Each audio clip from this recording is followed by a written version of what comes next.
concerto di Natale all'Auditorium di San Francesco con l'orchestra Chiavari Classica insieme al maestro Francesco Gardella. Un grande successo, c'era una partecipazione del pubblico, un'emozione che era veramente tangibile.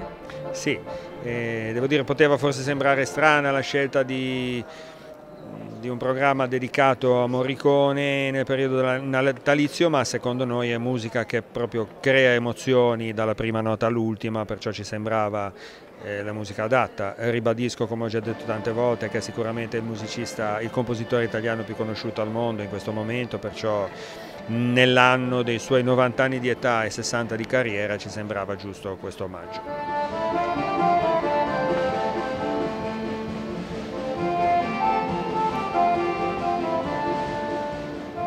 Un augurio speciale salendo sul palco da parte della Presidente dell'associazione con un bimbo speciale. Chi è Jonathan?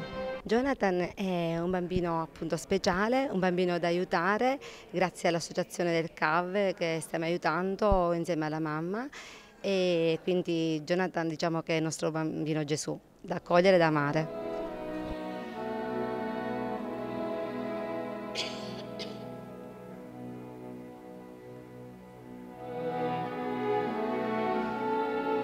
Abbiamo avuto l'8 dicembre già un concerto qui all'Auditorium, oggi è stato il concerto di Natale che l'amministrazione di concerto ha voluto offrire alla cittadinanza.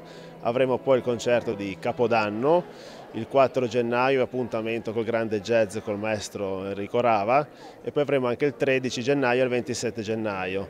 Chiavari apprezza questi concerti, è un pubblico esigente e noi cerchiamo di offrire dei concerti di alta qualità.